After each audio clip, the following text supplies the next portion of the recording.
Welcome back to the show. Great to have your company this morning. Australians are waking up this morning to the news that the Catholic Church has a new leader. Pope Leo XIV becoming the first American Pope in history. Joining us to discuss today's headlines is member for Fowler, Dai Le. She's still here. And New South Wales Senator Dave Sharma. He didn't have to worry about it this time around. Good morning, guys. Di, let's talk about the Catholic Church first up this morning. I think everyone waking up was a little surprised. You?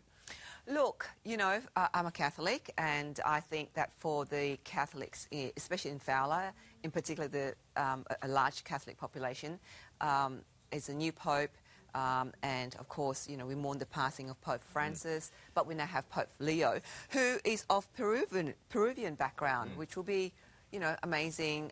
He is American, though.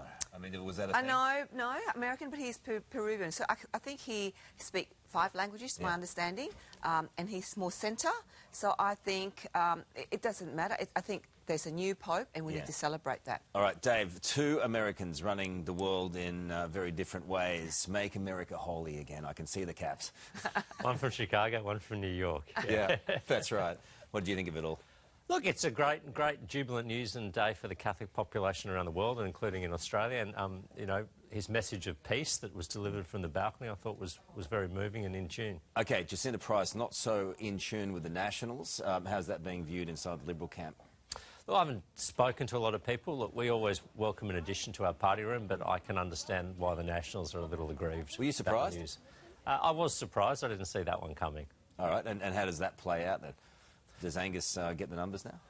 Look, I think that's you know, there's a couple of different leadership candidates. I think it will be a competitive race. I think, to me, it's important, whoever the leader is, needs to get to grips with the scale of the challenge we face and make sure that we can start appealing to the people who live in cities again. Di, congratulations to you.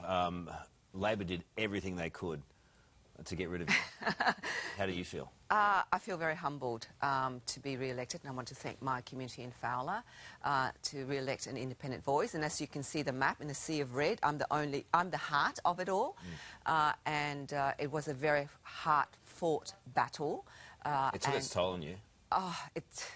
You know, it's really, I mean, we had the Prime Minister out, we had the Premier Chris Minns out, Penny Wong out, Tanya Pilbersek, we got the whole cavalry coming out, but at the end the people spoke, and I'm very humbled by it. So thank you to my wonderful voters in Fowler. You would have had a fair bit of emotion, I would have thought, on the night. Oh yes, I did. My son came and hugged me, and we both, you know, got very emotional about it. It was very intense, as you know, campaigning, standing out, handing out 8 o'clock to 6 o'clock and preparing for the next day. So it's constant talking to people and trying to ensure that people vote correctly. All right, congratulations. Dave, Penny Wong has come out saying that the Liberals and the Greens paid a price for their stance on Gaza. What did you make of those comments this morning?